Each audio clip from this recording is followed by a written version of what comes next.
So this magistrate, opens the scroll back up and starts writing in it, and going forward, going through, closes it up, and then seals it with his seal, and hands it back to Elred.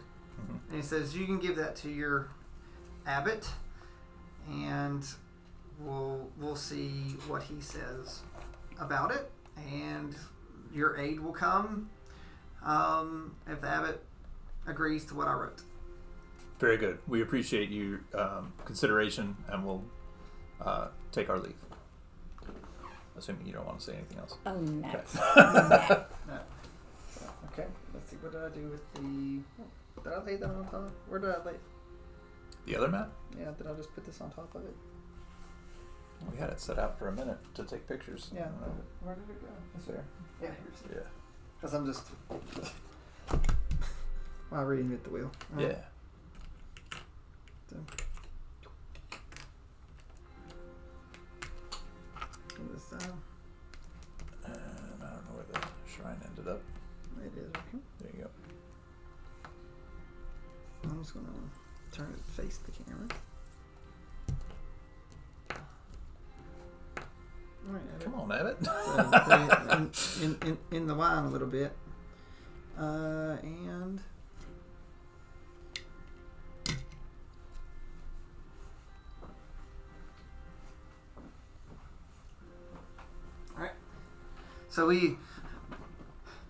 So our two adventurers have walked their way back down from speaking to the magistrate. They have their scroll, and they see a wagon with a few supplies in it, but it looks like it's been prepared a little bit. And the abbot and Broken Sword they're waiting for them. So the abbot raises his hand and sort of waves and goes, "So how'd ye fare?" The magistrate was in a bit of a rush and seemed annoyed by the request, but he didn't outright reject it. He just added some sort of conditions he wanted me to deliver to you to see if you would agree to them. So he says, "Do you have these conditions?" Yeah, I mean, I'd hand the letter. And so he comes and takes the well-used scroll at this point. Yeah. And he opens it up and he goes through. So the abbot sort of takes a deep breath and exhales. And it's like, politics are always fun. No one gives anything for just the goodness. Unlike Bellany, who just does the right thing and leads by example. What does the magistrate ask? So the magistrate asks, first off, to verify that it is just one man, and if it or one being. And that if we cannot handle it, he will send some of his guard there with some training supplies that should be able to help them. So very well. How should we send word to you once we've determined? So he looks and like he pulls out one sending stone and he hands one over to you. Nice. And he says, "Only use it if you have to. I will wait and prepare the rest of what he asked for. The supplies here are your all's. And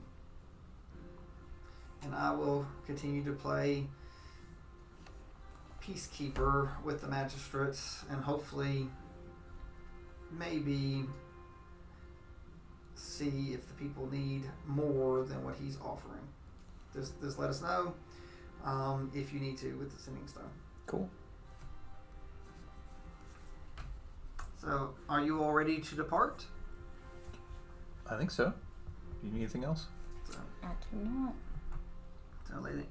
so Lady Valeth, hopefully my two good associates here can help you. They've been through many things in their lifetime from them sharing with me, and I hope that they will serve your people well.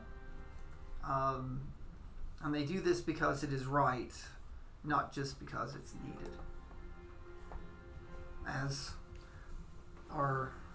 And we hope that we can live up to the guidance of the great in stature of Bellany.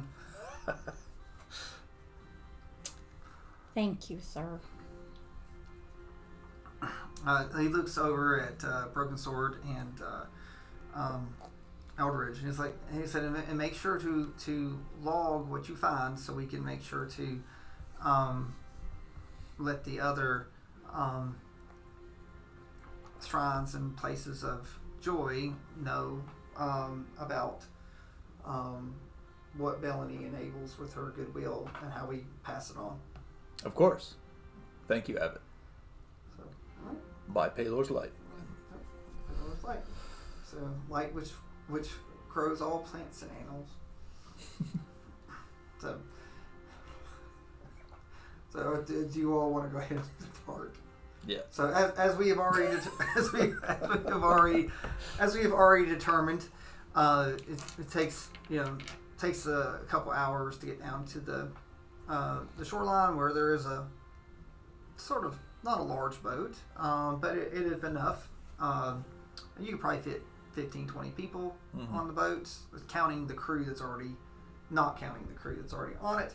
A bunch of the people on the boat are from Valeth land and in Richfield. They're not known for their selling prowess, but they get the job done when they do need to fish. Got to move goods.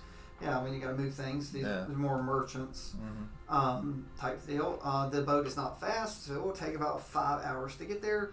At this point, once we've had all the conversations going up and down, it probably took 8 to 10 hours to get back on land.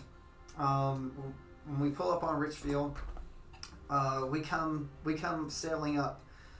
It's not far again, but this is a slow boat. It's a commerce boat. It's made to haul things and just put stuff. And in the distance you see it, and it's very green from the distance. And this lush green island. It comes up well above the waves. And it's a giant plateau. You almost can see it. It almost looks like someone has taken a great plate and just pushed it up out of the ocean.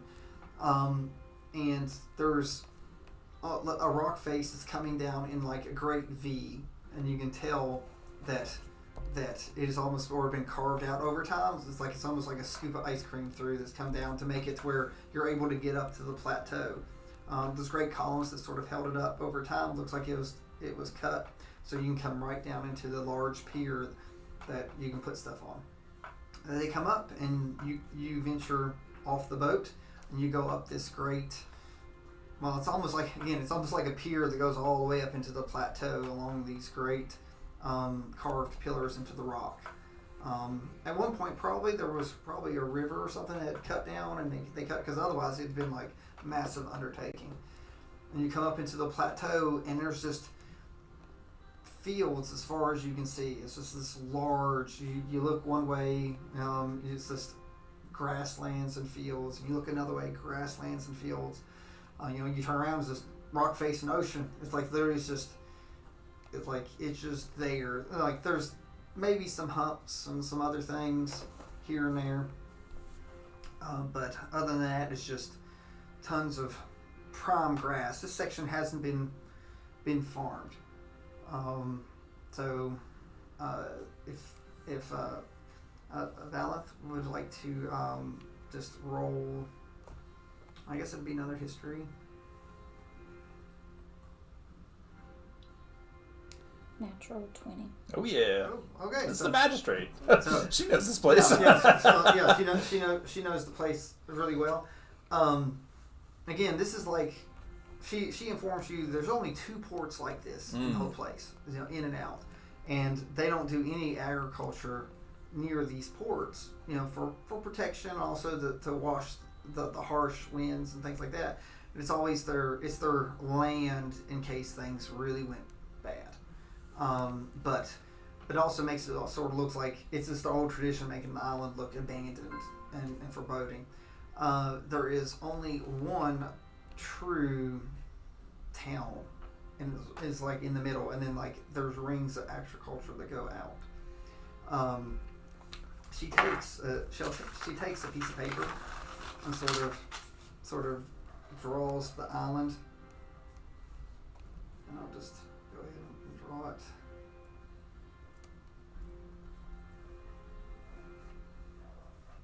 She sort of gives you a hint about this is what we're going to go through.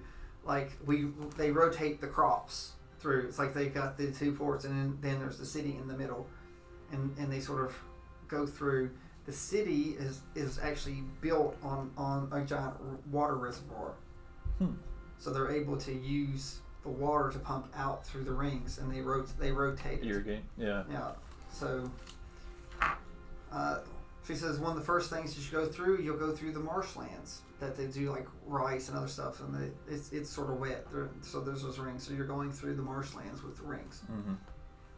So you get to the second rung, and she explains to you the second rung is where most of the grains and stuff. This is where most of the damage has been done right now. It's just like burning down some of the crops and things like that. She's taking you to the city first. Okay. The third rung is the stuff that's planted underground, like potatoes or beets or things that sort of grow like that. Mm-hmm. And she informs you that they rotate after so many seasons. They'll rotate through and do stuff to keep it going. Yeah. So you all eventually enter the town. It is dark by this point. It's been dark for a little bit. It's like what would you like to suggest? Like since it's dark. I will offer you all a meal and a place to sleep tonight since it's dark, and if you are willing, we can start at first light tomorrow with showing you the night and getting your ideas on what to do. Most gracious. Perhaps we could check with the captain of the watch to see what the latest news is. Yes, I will send for him to join us at our meal. So she also goes to tell you that this night has only worked during the day. It has never happened at night. So that's why she's not super concerned about saying we need to do something. Another reason why when you all were going through the fields, it's like, well, let's not stop and look right now, because there have been no sightings of this night at night. So it's not a night. No night at night. He's not a night. Yeah. So